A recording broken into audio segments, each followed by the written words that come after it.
Bookstores are like the opposite of liquor stores, right? You go to a bookstore to enrich your life. There's even a self-help section. But a liquor store is like an enormous self-destruct section. They might as well greet people. How can I help you? Are you looking for your wife to leave you or just lose your job? Both. We've got just the thing. It's called Fireball.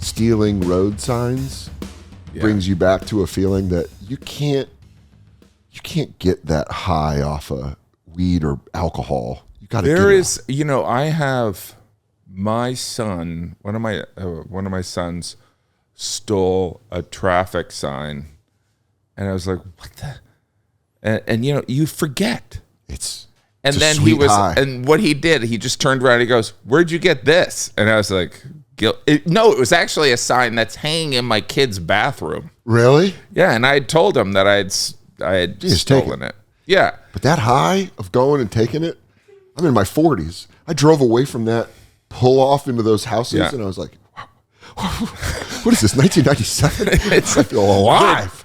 It's also design. Yeah. It's design. But when you get divorced, she's going to throw it out. Oh, she'll burn it. She'll burn it. She'll go, that piece of shit. I should have known. I watched the Bourbon special. Oh, thank you. You know what's fun about watching an hour of comedy about a thing that killed most of your family? Is it feels like if we were in a trial, and someone annihilated my family, right? Like if I was sleeping in the basement and they didn't find me, but they killed everyone else. It'd be like if I was watching a great defense of that, where you go, I love this lawyer. Like, you know what I mean? I would go like, the points he's making are fantastic. Maybe my family should have been murdered. Because when I was writing all this material, I was like, because I resented, my dad's drinking when I was a kid. So your dad did drink when you were a kid? He did. But like, there's also, some of it is this, I feel like either I've gotten to the point where, I also, I used to have material about not drinking. Yeah. And then I would drink. I would only drink beer because I didn't want to get out of control. And then when I'm sitting there compiling this set, I'm like, all right, how many jokes can I do about my impending alcoholism? Like you rationalize. You're predicting the future. You go, let me get ahead of this so I look like a genius. Yes. That's actually brilliant. But also what I realized is it's not just my denial. Like I think even from a society standpoint, even the addiction that we feel that exists with our phones, with everything, that's destroying teenagers. I think the way sports has embraced gambling is insane. It's funny because you bring that stuff up to people and they get very like, I don't want to be the nerd. I remember growing up and loving, I was born in the early 80s, so I was a child that watched Stallone, Schwarzenegger, Willis, all those action movies where they would just kill a ton of people and then have a line. And I always, when Tipper Gore came out, did Parental Advisory. Yeah. I was right at that age. I was maybe like 11, where if they were like, they're trying to silence us, and you're just like 11 years old in the suburbs. I'm not being silenced at all, but fuck Tipper Gore. Parental Advisory. You parents just don't understand. Right. Then you get older. And you go, senseless violence might have a cause in our society. Like you're seeing like the amounts of mass shootings and you go, maybe we shouldn't have had all those 80s movies where they were like killing 20 people and going, suck on that, Mr. You know what I mean? Well, I feel like the gambling thing, it's not going to end well. No. Like those you're not going to end up with a bunch of millionaires. It's like the house always wins. Always. But also it's going to... Eventually, these vulnerable players are going, like if someone has a big, I'm surprised there isn't a movie about this. Like, it's like, I've got, the let's say, I don't know basketball that well, but let's say I've got the Pacers to win game 4. Sure.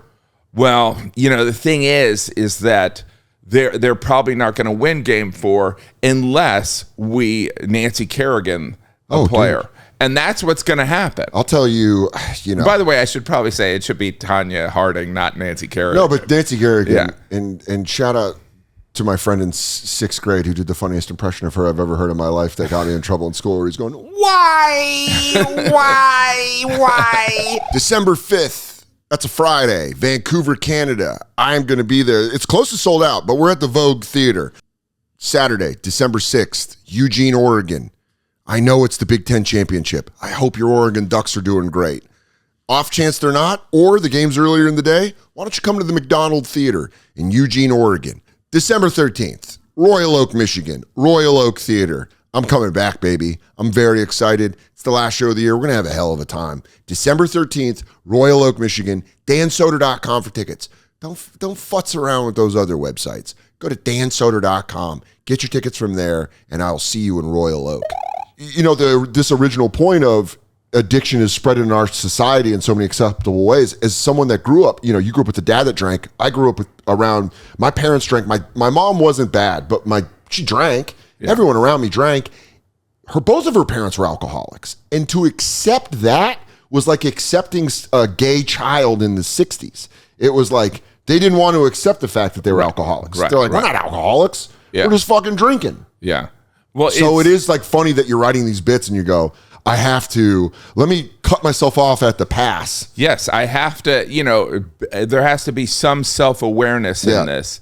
But like this whole bourbon set was, I knew when I kind of dove into it that it was totally a niche thing. Yeah. That it wasn't for everyone. But can I say that I enjoy, I'm learning that I love, this is a weird take. I love one subject dedicated stand-up thing. Colin Quinn does it perfectly with Unconstitutional New York Story, how he takes one subject and burrows into it. Yeah. That's what I liked about this, because there's offshoots that you went into that were just like, dude, the liquor store, as someone whose dad worked in a liquor store. Oh, really? Yeah. Top to bottom, you nailed it. Oh, thanks. The design of why don't we make it the back? I was like, dude, that's exactly how it feels. And what's crazy about working in a liquor store is you see everyone that drinks. Right. And you realize everyone drinks. Yes. Like my dad used to open, there was a liquor, the name thing is great too. Yeah. Can I just say, as someone that lived in Astoria for 15 years, the fact that you brought up City Slickers. Yes. On 21st, is it the one on 21st Street in Astoria, Queens? Yes. I used to drive by that every night home from the comedy clubs, and I would laugh when someone would be giving me a ride and we'd take 21st off the bridge. Well, Christian Finnegan and Ted Alexander, when I was doing that bit, both brought it up to me. Yeah. And I was like, anyone that lived in Astoria are like City Slickers. And your punchline on it's great. Yeah. But I do like, when you said that, it was like, it's how I imagine when people listen to the podcast and I talk about Denver stuff, and I'll be like, I was driving by Parker and Quincy. They're like, I was just right there. They're like, oh my God. Like I was watching your special and I was like, City Slickers, I know, 21st Street. I feel seen. Yeah. But all that liquor store stuff made me go like, oh my God, this is perfect. Oh, thanks. Because the thing that my dad worked at a liquor store called Dan's Liquors. Dan's. Which I thought was because he loved me. Yeah. But it was because he was an alcoholic. Was he named Dan? No, I'm Dan. I know. His name's Gary. Okay, that's right. And he was like, I'm just working at Dan's Liquors in Mill Valley. And it ended up being where I would go in the summer and hang out. I would just like hang out at the liquor store. And there's like stuff around it, like the auto mechanic in the back, and there was like an arcade close by.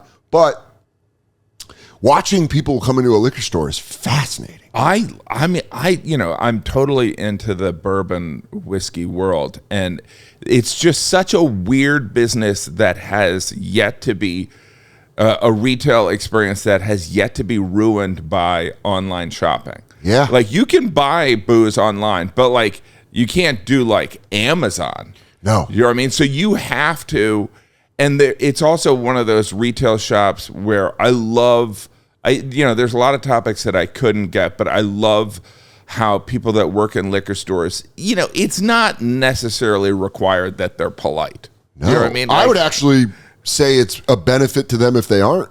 Yeah. Because they're going to see crazy shit. Well, they have to process I think I was in a liquor store in Rhode Island, and I saw this woman deal with this person. She's like, you got your pint or whatever, you got your bottle, now you have to leave. Yeah. And she's just babysitting this mentally ill guy. Well, because also the thing about booze, like any kind of like substance, is you get excited getting it. So there's an excitement. The ritual. Yeah, you get excited, and he got his pint, and he was like, I want to hang out, though. Yeah, I'm about to hang out. I'm about to get fucked up. I need someone to hear my story. Yeah, like I need to talk to you. And she goes, I'm on a 9-hour day. Yes. At 7, I'm getting $7.50 an hour. It's definitely. And I got my hand on a broken bat, like a chopped off bat that I could fucking break your hand with. I would watch my dad. That was one of the first instances I saw at someone being negative towards homeless people for a correct reason. Oh, that's so interesting. We would open the liquor store, and it would open at around 7:30. So those were always the first people in to buy like the cheap vodka so that they could survive on the streets. So they can get to like 3 p.m. But I'm like a 7-year-old, and I'm like, the men sleep outside. That's bad. Yeah. And then they come in and they're like, ah! And my dad's like, get your fucking booze and get the fuck out of here. And then they leave, and he goes, you want to drop the cigarettes in the thing at the top that came down? Oh, that was my favorite thing to do, was turn on the open sign and put the cigarettes in the chute. There's a social equality in liquor stores, right? Yeah, well, everyone's coming to get their poison. Yeah. Everyone's coming to get their thing. But my point is that there are what humans live in denial of is that the poison, if you stop drinking, the poison will go away. But my point, someone who is a compulsive eater and as somebody who's a compulsive stand-up, sure, being a comedian is an addiction. Going in front of people and asking for adoration and approval is not. If I said this on my HBO special, but it was true. Yeah. If I was balanced, I would just be the funniest guy at Enterprise. Yeah, I would just be a manager at an Enterprise right now and being like, sometimes I make my coworkers laugh a lot, but instead, my hose is crunched, and so the water's shooting out weird. So every night I go, did you guys ever think about this? I think about this. Is this okay? I think about this, and it's compulsion. It's also why a lot of comics go through drinking phases or start really heavy boozers and become better comics when they quit, a la Joe List. Yeah. And a lot of guys that I know that stop and then they go, I got into comedy because I loved comedy, but I loved drinking. It's so funny because like that, your whole age group of comedians, because when I was putting out Father Time, I would reach out to all these comedians and I was like, hey, I want to send you a bottle. And then what was very apparent is at least half of them were like, at least half of them were in the Mulaney thing. Like, I'd rather not have that bottle. You know what I mean? They did a gift thing on Billions. Yeah. And, Billions is like the biggest production I've ever been a part of. It was awesome. It was really cool. But at the end of the year, they had this, what was the liquor brand that they had like a sponsorship with this whiskey. Yeah. And at the end, you'd go in on your last day of filming, you go in your trailer and there'd just be a bottle of whiskey. Yeah. Like in there and you're like, what are you doing? But do you guys not know me? And like, you just have a hooker with heroin in there? It's like a $300 bottle. It's crazy. I gave it, my father-in-law and my brother-in-law drank it when we brought it. And my father-in-law was like, this is the shit. And you're like, yeah, it's real good stuff. But my point is like, it's funny they just left it in a room where I was alone, in a trailer. Where I was alone, where you're I could have locked the door and came out a different person. There's stories of comedians going up to Montreal. I probably shouldn't say the name. We'll keep the names out.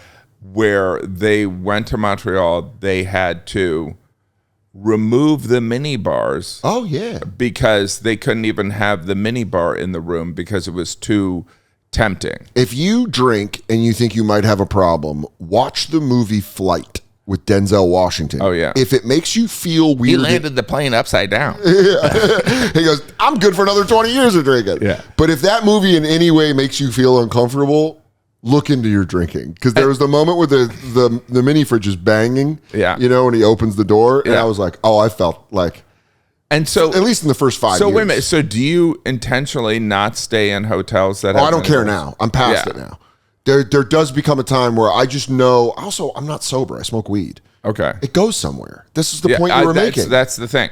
I have friends that were. I have a friend that was a sex addict, stopped being a sex addict, and became an alcoholic.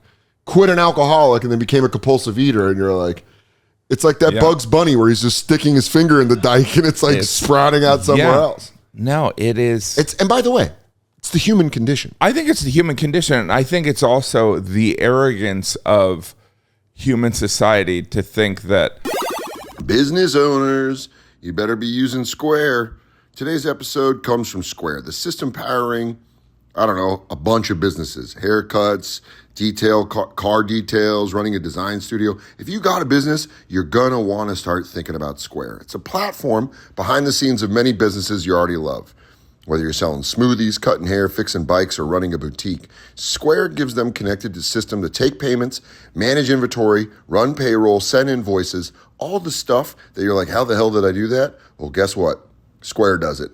Square isn't just fast, it's smart, transparent, and built for the way people actually run their business. So if you're starting a business or running one that deserves better tools, Square helps you sell, manage, and grow without slowing down. Right now, you can get up to $200 off Square hardware at square.com/go/Soder. That's SQUARE.com/GO/Soder. Run your business smarter with Square. Get started today. Guys, the holidays are coming, and one of the best gifts you can get, and I genuinely mean this, Aura Frames. It's unlimited free photos and videos. All you got to do is just download the Aura app, and it connects to Wi-Fi. And then you can just upload photos all the time. We got one at our house. We absolutely love it. Giving it for gifts. People love it. Especially if you have like older family members and they want to get updated on stuff. Get them an Aura frame. And then you can just update the pictures right there from your phone. You don't have to send them a new photo and then they got to get ready for it. Get it for Christmas. Unlimited free photos and video. Preload it before it ships, and you can personalize it and add a message when it arrives. Plus, there's a gift box included, so it comes dressed like a snazzy little sweet gift. For a limited time, visit auraframes.com and get $45 off Aura's best-selling Carver matte frames, named number 1 by Wirecutter, by using the promo code SODER at checkout. That's AURA frames.com, promo code SODER. This exclusive Black Friday Cyber Monday deal is their best of the year, so order now before it ends. Support the show by mentioning us at checkout. Terms and conditions apply. What's crazy is that I think it's even stuff like having LeBron in a DraftKings commercial where you go, I'm a pro wrestling fan. And I believe in the mixture of kayfabe in real life. It makes the stories better where you go, I don't know, this might be real. These guys might have a problem. I want to watch this match. Yeah. But it ruins sports because you go, so you're into gambling? Well, how much are you into gambling? Well, should I worry? Should I not gamble on your games? What the fuck is going on? Well, it's when I started stand-up, there used to be, you could do a lot of commercials. Oh, that was living. Like the way in. Right? You'd make a living in commercials, but there was a certain thing where you'd be like, like there'd be international cigarette ads, and you're like, all right, I'm not going to do cigarette ads. I'm not going to, like, there's obvious ones, like, I'm not going to do Rogaine or like diarrhea or something like that. I would do both of those, by the way. Yeah. As a guy with a hair transplant and who constantly diarrheas, I'm in for both. But like, obviously I'm exaggerating. Yeah, I know. But like there used to be this kind of like, what's in poor taste? You know, yes. Like, what are you know what it was is just a high threshold for shame where you're like, you don't feel any shame about that?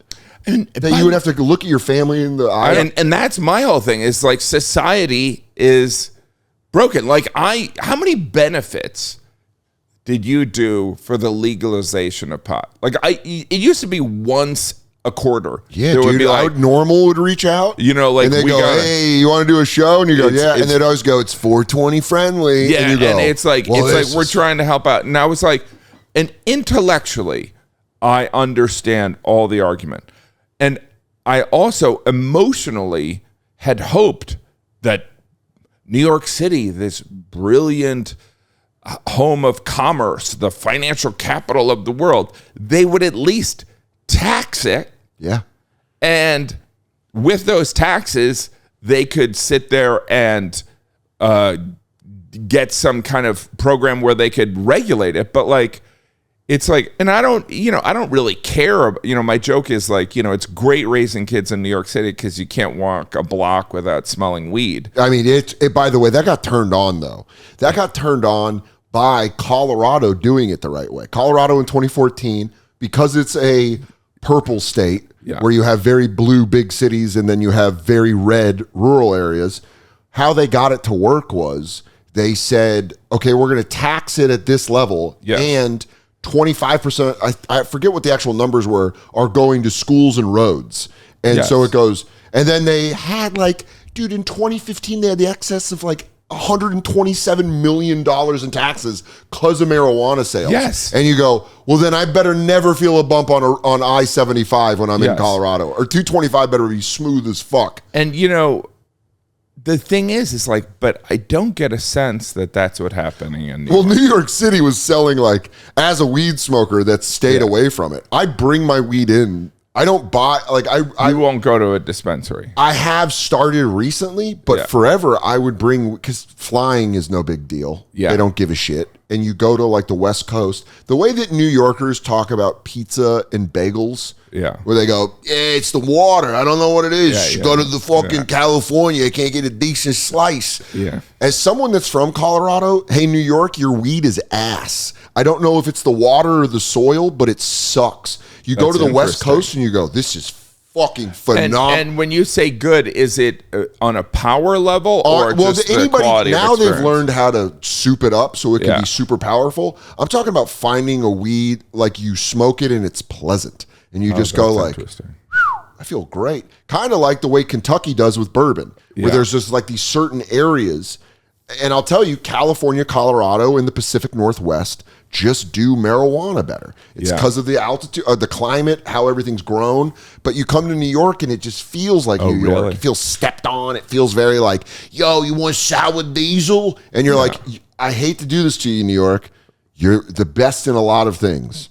Marijuana is not even close to the top for you guys. Again, and I know people will get mad and come for me. Dude, you gotta come to our shop. Yeah, dog, I'm gonna give you schizophrenia. Fucking soda. I don't want that. I don't want the schizophrenia. I've done all the mind-bending drugs. Yeah. I want a pleasant, like sometimes you can smoke weed that you buy here and it feels like when you drink cheap bourbon, you can like taste that it's been like, what has this been? This is, and then you smoke good shit and you go, oh, this just feels like I smoked a plant. Oh, that's nice. And that's what you want. Now I want to smoke pot. See? But by the way, I would have had this energy towards I did have this energy towards alcohol. Yeah. I was the Guinness brand ambassador. Oh, wow. So I had to go around talking about Guinness for so 2 years in a way of like friendly towards liquor reps.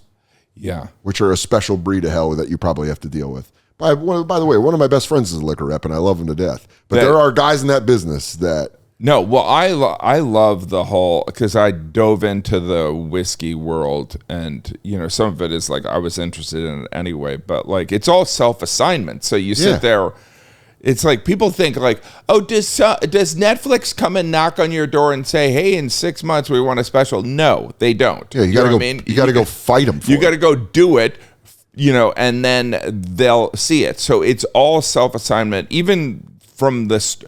That's where like the audacity of a comedian to just go on stage is pretty bizarre.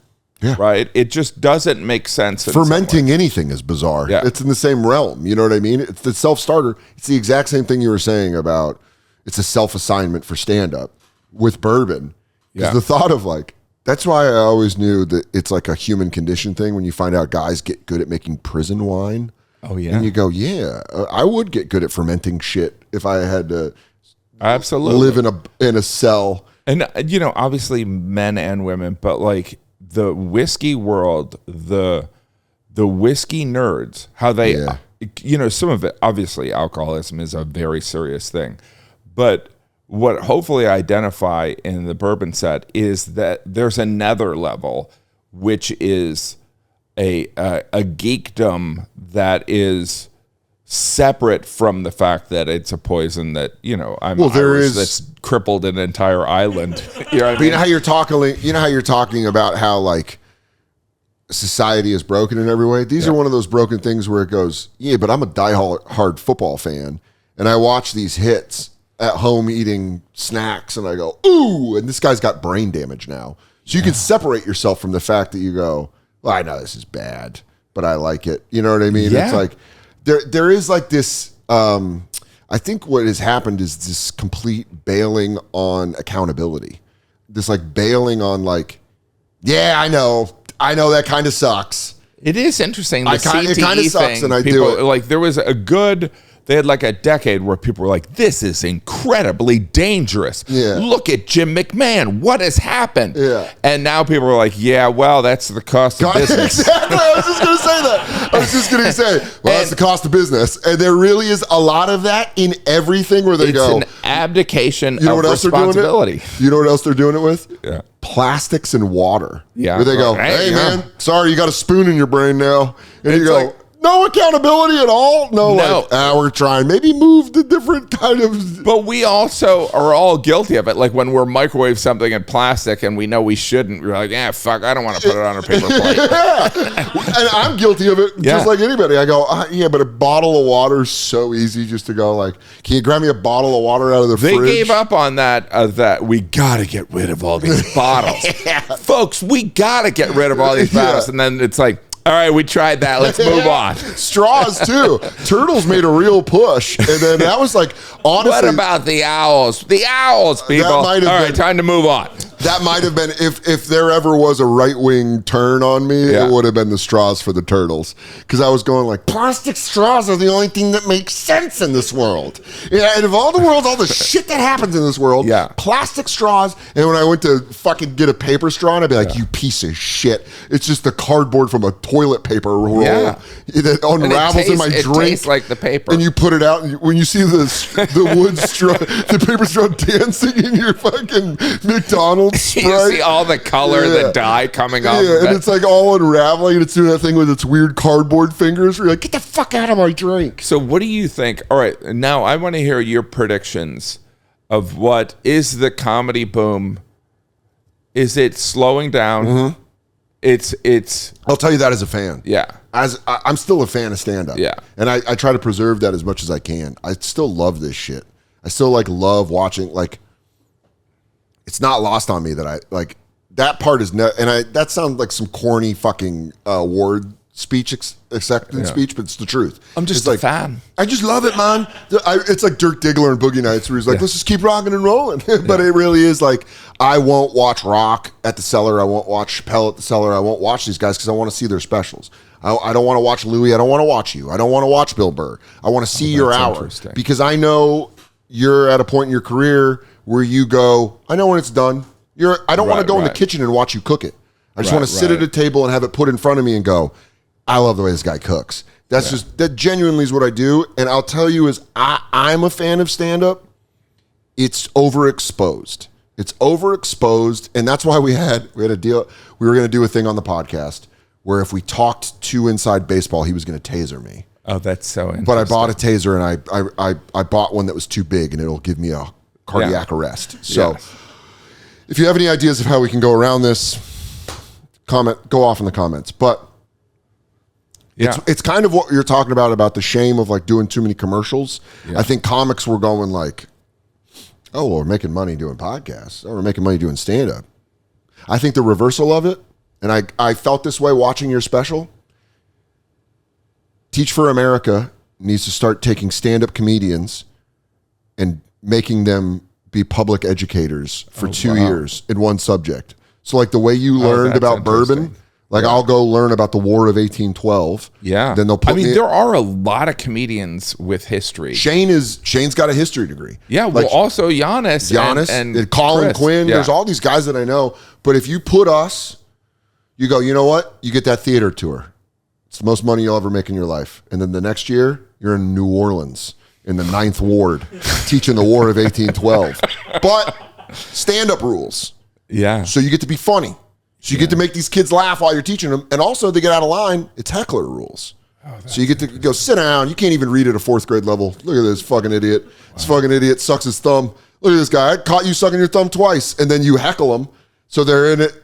But that's how, I think this is how we're going to fix the education system, is you got to take two rich. Kevin Hart's going to be like, all right, bam. Now here's what happened at Selma. Well, and he's like, shut up, you corny now. He's like, I'll kill you. Yeah. I mean, there is something about, I mean, you know, I'm sure, let's talk about church. But like, you go to church and you're like, dude, what are you guys doing? Yeah, they're running an old playbook. It's like when you watch remember when colleges, because coaches kind of age out of it. It's like Joe Gibbs was really good, and then it's just like, come on. It's like when you watched up until recently, like a team run like just the option, and you go, whoa. Guys, they've learned how to stop that. 3 different ways you can go on an option. I grew up watching Colorado versus Nebraska, and Nebraska would go whoop, doop, doop, doop. They do like a 3-card Monty where I handle the ball, I throw it to him, and I give it to him, and it worked. And they won fucking national championships, and then everyone went, oh, well, and I'll just get like a big safety to play linebacker, and then he can just follow your guy, and now he can fuck that shit up. And it's kind of like, that's what happens. Is they're like, church is running the old program. Yeah, they're going like, we're not going to drop back. Everyone's like, these people should have wives. They should have somewhere for their semen to go. Yes, and they go, that's crazy. Shut your mouth. And you're like, I'm just trying to modify your system. Like, I think that, you know, I'm, you know, just talking out my ass here, but like, I mean, that's what all podcasting is. I do think that comedy, from when I started, has evolved so much. And because of, obviously, the internet, but even cable TV. So, like, the fact that people can find their comic or a handful of comics that they enjoy, like, it can't contract back. No, you can't. All the way back. No, now, people can, you know, people can lose, you know, momentum. You know, like, people can be arena acts and then it disappears. But, like, comedy itself, so once people get it, because, you know, Seinfeld says this, it's like going to a comedy show is a better bet than seeing a movie. Yeah, because you can do your research in a way where you go, you know, a movie, there might be a director that you like, but he could have a miss. But you can't trust the reviews. Well, it also means, with all this stand-up, if someone doesn't like you, they've seen a lot of you. The sample size has been tested. If someone doesn't like me, I go, hey, there's enough out there where God bless you. Yes. And I think that is something where it's like, that's accountability that comics don't take. Yeah. We're quick to go, they're bots. They're not. And I go, I'm like, I still have the part of my brain that goes, they might be right. I might suck at this. Of course. I might really be bad at this. But that's also, I think, what's good for anyone that's a performer is it's like Bill Burr used to have this great thing where he was like, you want 80% of the audience to love you and 20% of the audience to not like you. Really? Yeah, it was like a thing he used to say. And I understood why. It's because, like, you can get lost in that 20% and go like, why am I not making you laugh? And you're ignoring 80% that's going like, this is the best. But you got to acknowledge that 20%. Yeah, you have not to acknowledging them. You're not making a bold enough choice. Yeah. If also, if you're doing 100%, something. Yeah. No. Well, I also think you have to. Guys, when the holiday season rolls around, it feels like there's a party every weekend. So, you know, that's a lot of partying. But you can also, you don't have to drink. You can reach for Soul's out-of-office gummies instead.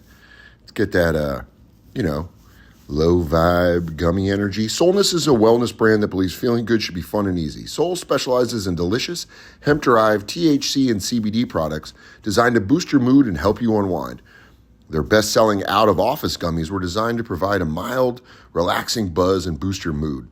So take advantage of Soul's Black Friday Cyber Monday deal now. For a limited time, get 40% off your entire order. Go to getsoul.com and use the code Soder. That's getsoul.com, promo code Soder for 40% off. Don't miss their best deal of the year. I think, like any friendship, there has to be, because I believe that stand-up comedy, even though I know that there is the fandom thing and all that, I think it's much more of a peer group thing, that people like your stand-up. So therefore, I think, you know, similar to a friendship, you have to constantly be challenging. You can't have the same conversation with someone. So like, it's like the great crime, and people say like, oh, it's just the same material every hour. It's not. If it is, and I'm not saying that some people might want to just see the same stuff, but I think most evolving friendships, you have the same roots, but you're not having the same conversation. You might have a nostalgic moment, Sure, but like even when we were talking about friends, some of it is, it's not like if you're giving shit to each other, it's not the exact same joke. no, that's actually what makes it better is other stuff happens, and you take that friendship, and it evolves, and you talk about that thing. I've been friends with the same group of guys since high school. Yeah, we're all similar, but we're not the same. Right. Our friendships are all similar. When we just got together like last month because we hadn't seen each other in a while, and it was like the hang felt, but it wasn't the same hang. We weren't talking about shit from 2003. Right. We're like sitting there, like, everyone's got families now and everyone's talking about shit, but there is still the same angles and elements. We're making fun of certain friends. Yeah. They're busting balls. I brought a comedy thing. I was hot on like a comedy thing. And this is why it's important to have friendships that go a long time. I brought a comedy thing that I was mad about. And I'm used to like talking to comics who will be like, yeah, fuck that shit. And I told my friends and they went, what are we supposed to be mad about? And you're like, you say it out loud and you go, oh, this is lame as hell. Like, I remember being on the phone with my friend who has twin daughters, and they're just in the background screeching like hawks, just like, yeah. And I'm like going off about how I had a bad show, and he's like, yeah. And he goes, get down, stop doing that. Yeah, sorry, your school shooting joke didn't work out. Like, it was like he came back to something, and you're like, what am I thinking the importance is? There's the moments of you can have conversations that you can't sit there and explain. It's like, it's not that you're rooting against this person. The injustice here is that this person did this joke, and some of it is just the zeitgeist caught on. Sure. And they're like, you're doing what you love, right? Yeah. I think like that should be I think that's like, if I could give every comedian a pill of something, it would be a pill, like a realization pill that they're like, oh, I remember going to open mics and just like waiting. Yeah. Like, I love when I was coming up and hearing those stories about you at your job showing up at an open mic in a suit. Yeah. And then like, but also the access. Colin, when I used to open for Colin, he'd always be like, yeah, your generation's doomed. You guys know too much about stand up. He's like, there was this element of not knowing it, and then you work and discover it. Because I would sit down and be like, so you did this special, and because I grew up like a fan. Like, even this, talking to you right now, you know how many times Joe List and I quote your Heat joke from your Comedy Central Presents? Oh, really? I want to talk about it now. Yeah, it's like, I've said that punchline in my life more like a catchphrase. Like, but I want to talk, like, I just watched Alien Earth and everyone's like, yeah, that came out months ago. You go, I want to talk about it now. Yeah. But it is like, that's, I think to me is like what you were saying with the peer group. I found my friends and shit that I liked with people that liked stand up. Yeah. Because it was all this thing that you could go like, see this guy's joke? This guy did it like this. And List was one of my first friends when I moved here that we would quote the Seinfeld documentary comedian to each other. Yeah. And he was like, oh, you're into it. And then he got me into Regan. I liked Regan, but he got me like into Regan. Yeah. And it would be like, oh, well, what about this guy? And it becomes like bands where you're like, you haven't heard this guy? If you like this. And you would get like I'd get a burnt, my friend Trent Cole would give me a burnt Stanhope, CDR from Stanhope and some fucking random ass like Vegas show. And I would listen to it and be like, this is the best. Yeah. I remember buying a Lenny Bruce album and being like, I don't get it.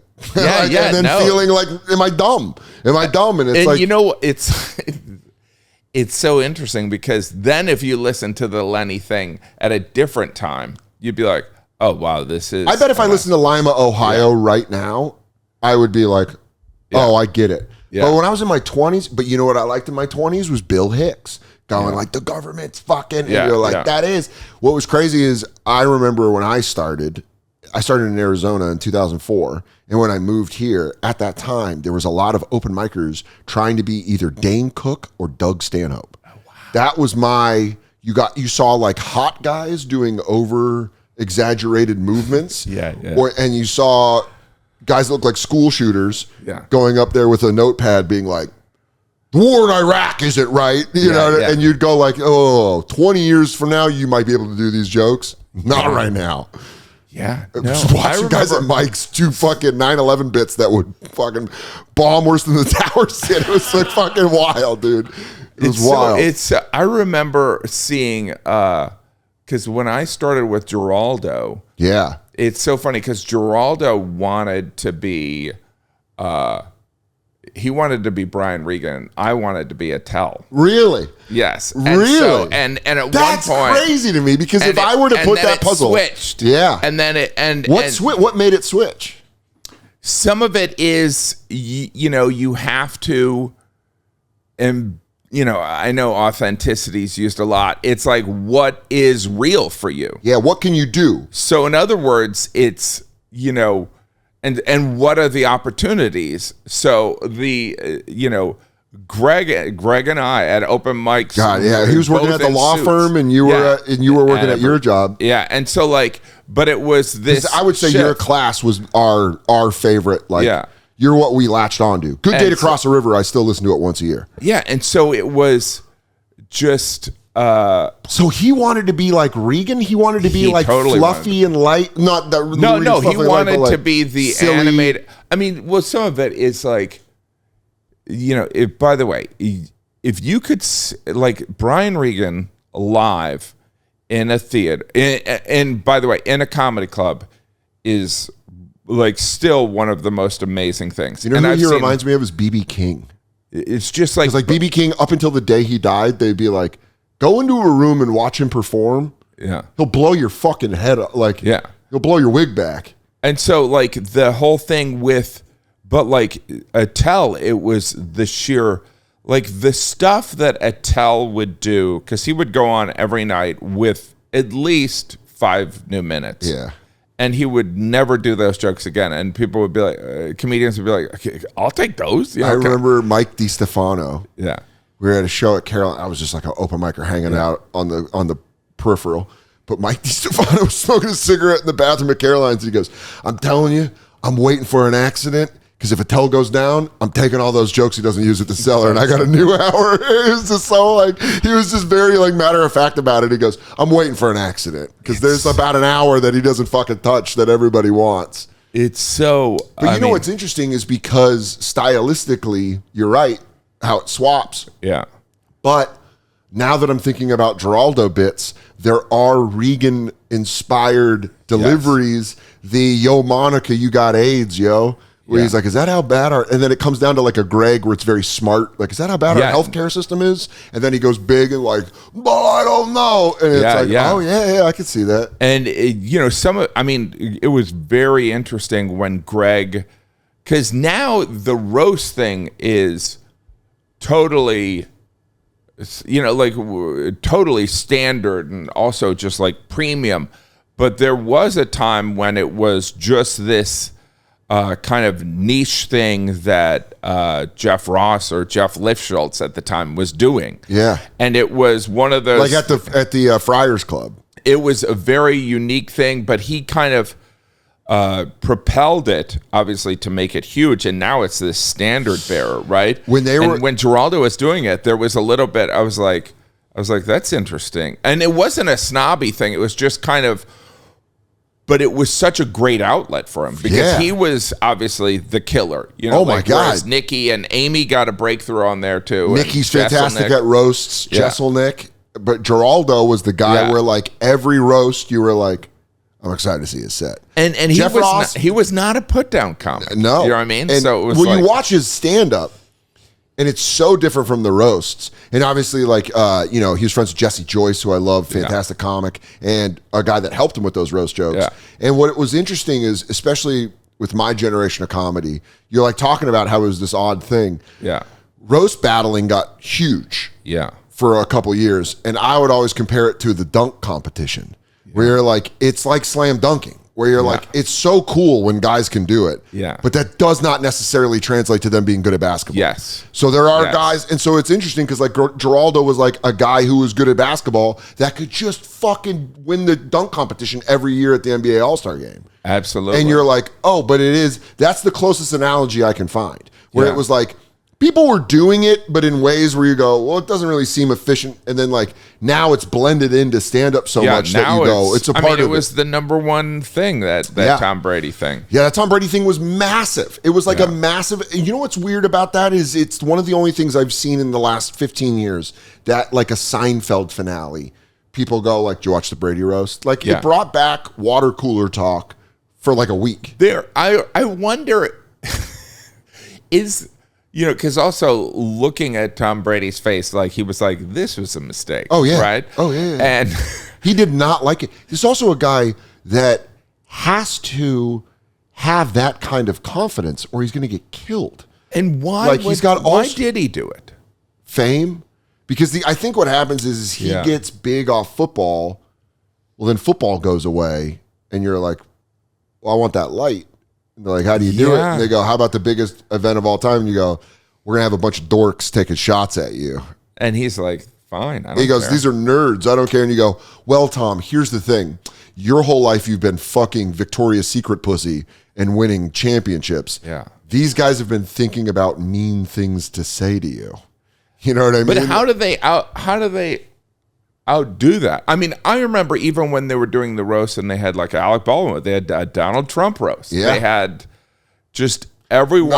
What was it? It's like how didn't Martha Stewart she didn't get roasted, but she was on when Pam Anderson roast. Yeah. The Pam Anderson thing was huge. How, I don't know. Some of it is like also I'm thrilled that it exists, but it's also like there's part of me, it's like, and I think that when Alec Baldwin did it, there was a big check written for a charity, so I get it. But I'm like, I don't know. Can I ask you? This is like I don't know if I want to do that. This is talking. This is us taking accountability. Like Nate would never do that. I couldn't.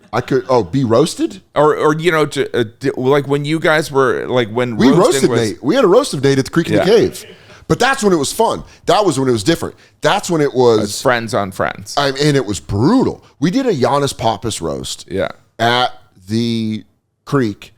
And there are jokes that I still think about. Mike Racine, it was right after Mike DiStefano died, and Chris DiStefano was there. And Mike Racine went, well, the wrong DiStefano died. And like, just in front of him.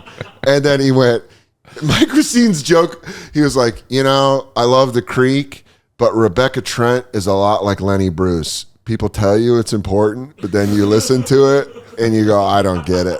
He had, Joe List had one of my favorite, I still remember Joe List's joke where he said, Giannis Pappas puts on a dress and says the N-word and is considered a comedic genius.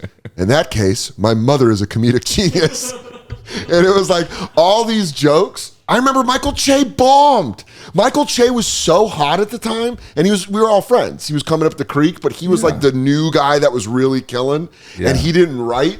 And he went up there and was like, had like a minute of good shit, and then everyone watched it, and everyone was like, boo. And it was so like a clubhouse. It just felt like there were, I don't even think it was half sold. It was like all these people were there, and there was barely like 20 people there. But we got a bucket of free Tecates because Rebecca let us do the show. And I remember us just like shitting on each other in very mean ways. But you saw who excelled and who didn't. I was never good at it. I don't know why. I think it's my I want to be liked. Yeah. So I have a hard time being mean to people unless I'm angry. Right. And I don't want to get angry for a show. You know. Are you good at roasts? No, because we both have the. It was one of the coolest things you ever said to me when I got off stage. Yeah. I think it was like Gotham. I got off stage and you go, "You and I have the same kind of white dude rage," and I went. You called it like trailer rage, and I went, "Yes," and you. And I was like, "You were walking away." There's something about it's because I think that you have to retain a likability up there, and like I think. You can be like Lewis Black can rant. Sure. He's a very likable guy. And people are like, oh, he's this intellectual professor who's ranting. He's like Bernie Sanders. Yeah. But like, and you know, Stanhope can pull it off. But like, there's some white guys, if they're angry, people are like, oh shit. Know what?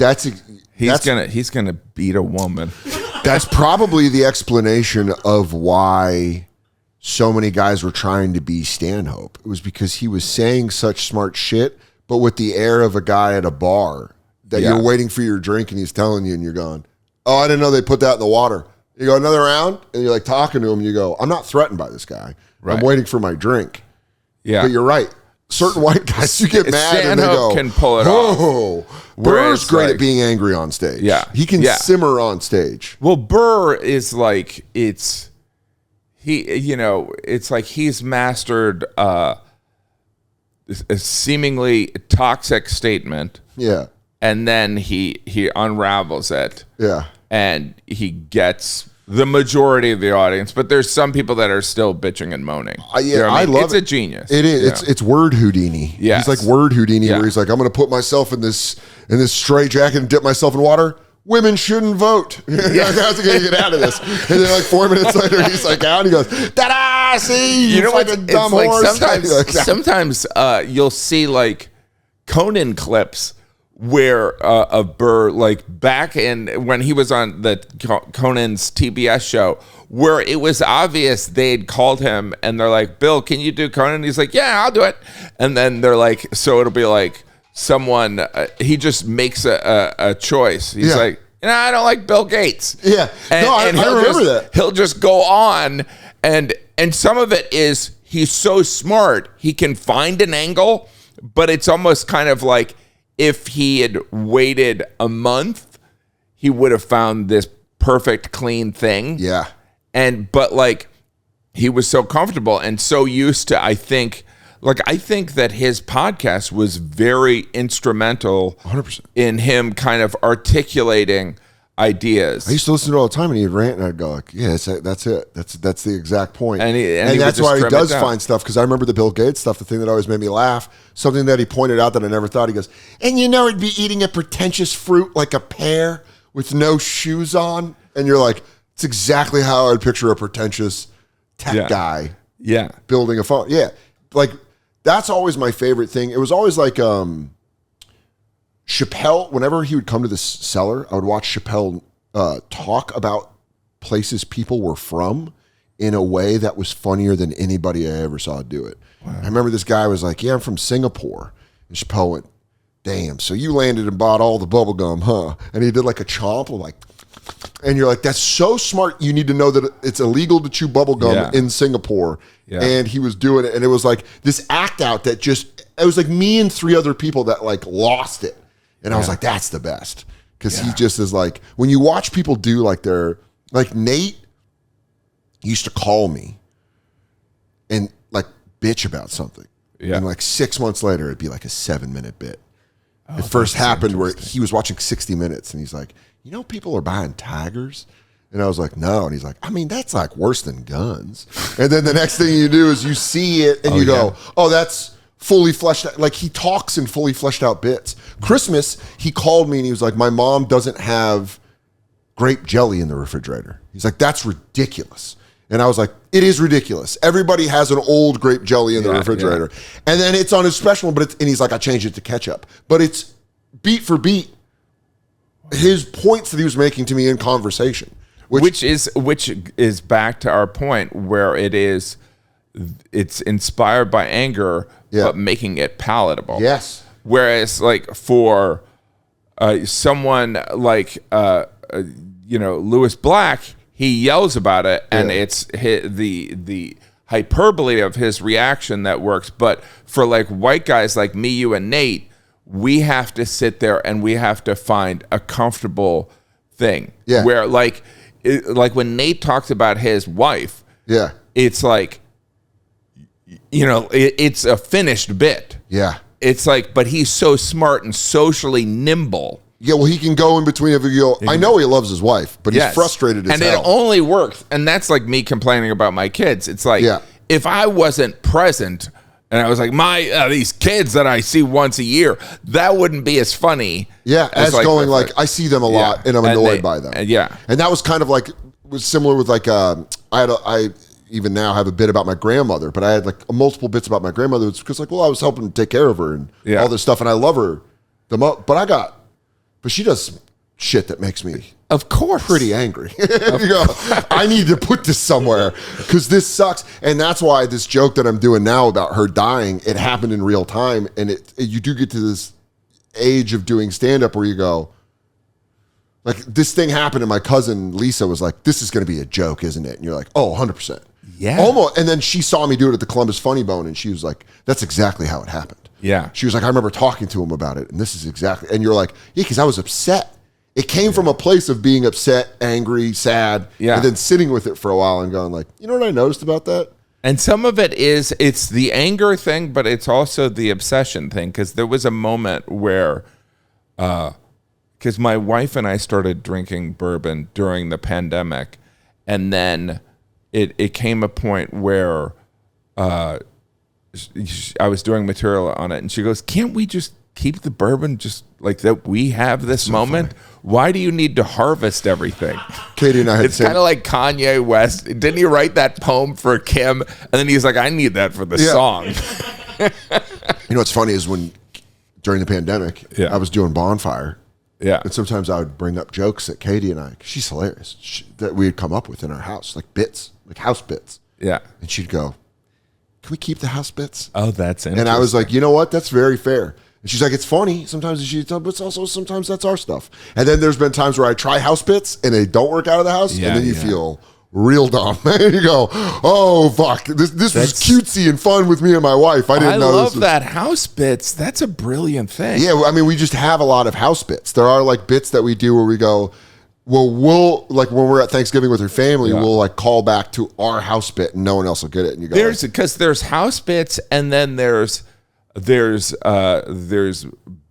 road bits. Like, do you have bits with Sagalo and I have road bits. Like he'll be on the road with us, and you're like, Sagalo and I go on the road together, and we'll just like do a thing, and you go, that's a road bit, and then you'll try to bring someone else in on the road, and they go, I don't get the bit. Yeah, and no, well, you were here when we built it. We were doing Daniel Simonson, who's brilliant. Oh my god, Daniel Simonson is brilliant. Yeah. But for Sagalo and I got high at our hotel, and we were doing him saying Backstreet Boy lyrics, and it was making us laugh in such a back of the bus going, because I want it that way. Is like, you talk about like a white guy with anger. Oh, but he's so smart that he's like learned a different language to be angry in a funny way. It's so funny. Like, he's the so funny. Gotham vintage room, which is like, there are rooms that and I love Gotham and I love the Stand, but like that room upstairs at the Stand and Gotham's vintage room are not good for stand-up. No. But I do both of them. For eating. They're good for like having a small private party. Yeah, that's what it always feels like. You feel like you're giving a speech at maybe a post party for a wake. Yeah. The one downstairs at Gotham, you truly feel like you just took over the corner of a room where people are having a nice time.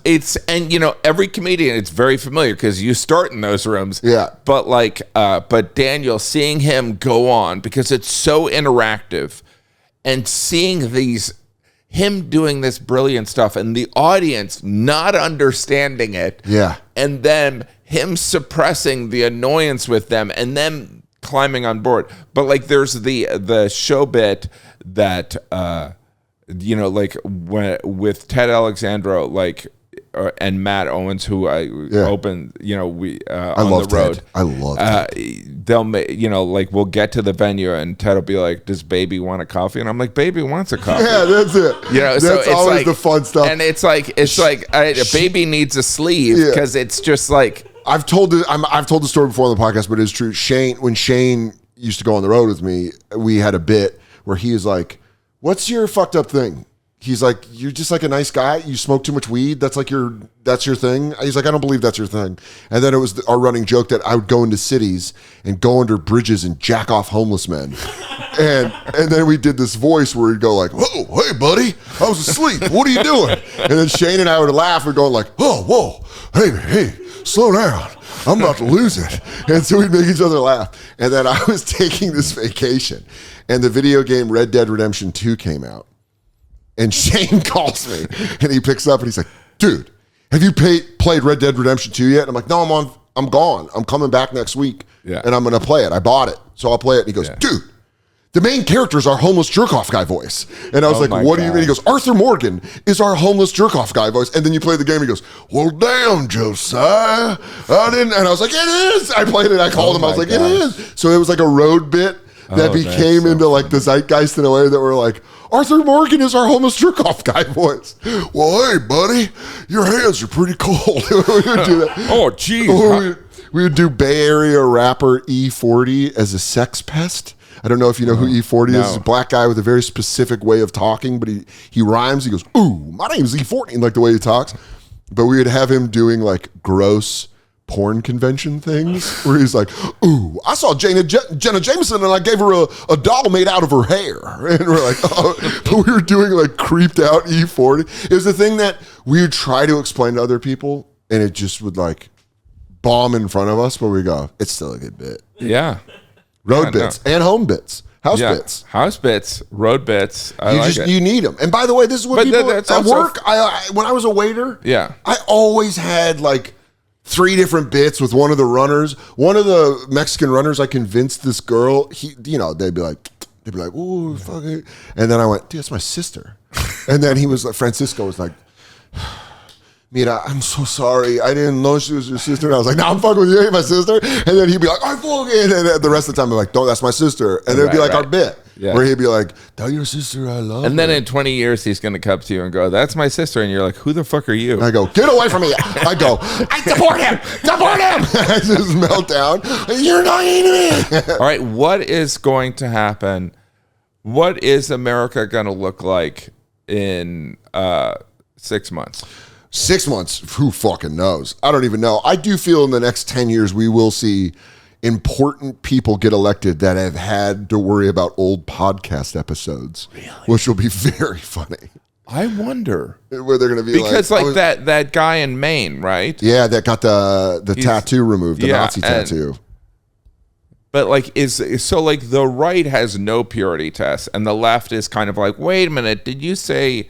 Dude, the left is did you say there with an IE? The one that they used to bust our balls on Facebook about is their new thing about how they railroad politicians. I think that is the thing. It's like you have to be Catherine Zeta-Jones in that fucking laser movie when you're on the left where you have to lift your leg up, now swing it, now drop it.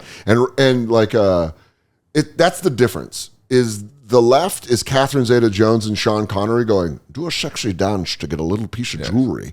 And the right is Heat, where they go, why did Wengo shoot that guy in the face? And they go, because he looked at him too long.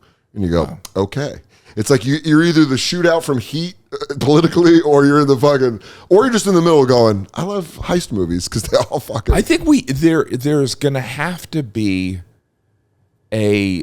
we're going to have to evolve where, it's so funny. I'll probably get in trouble for this, but like there's going to have to be a certain amount of humans are morons. I went through my moron phase. Yeah. Right? By the way, I think that's everybody. I was a huge moron, dude. Yeah. I was a fucking huge moron. My 20s, that's what your 20s are. I've got kids. Yeah. And I'm like, oh. Yeah, you're watching them go through I'm like, oh my God. Dude, when I was 16, the dumb shit that we started this podcast talking about stealing fucking political street signs. Yeah. But it's like, that was nothing. You think that comedians are predisposed to conspiracy? Absolutely. Good ones are. Yeah. Good ones are. Because good ones are creative and they're also. You have to have a point of view and a suspicious mindset. You have to be suspicious. You have to go. That's why we're horrible at taking compliments. Because someone goes, good job, and you go, yeah, it's all imposter fraud. Yeah. Yeah. That's why why it's wrong that any comedian gets married. We're just ruining these people. You know what's great, though, with her is I feel like she's like... the fact that she's tied up in the next room is not good either. Yeah. Or we're into it. I came in and she was like gagged and I was like, what's this all about? And I go, don't worry about it. I go, it's this... She's watching ESPN. I was like, what does that mean? I go, that's our code word, which means she's safe. But it is, man. It's like... We shouldn't be important. We should be making fun of shit. Yeah. It's like, I want to be the comic that you want to have a smoke break with, not ask me what's happening at work. I don't fucking know. I'm not paying attention. I'm just trying to get through my day, go home and play video games. I'm fucking sick of all this shit. That's really how I feel. And that's why I loved watching your special. It was like, oh shit, this guy did a whole 45 minutes on bourbon with jokes. Oh, thanks. Like with jokes that I was like, I can't drink. I'll die.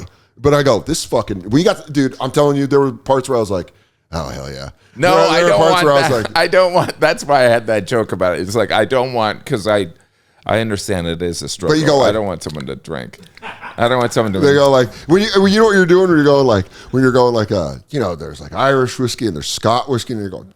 I was sitting here. You're like, oh, I remember that flavor. I was sitting here going, room temperature, it's the best.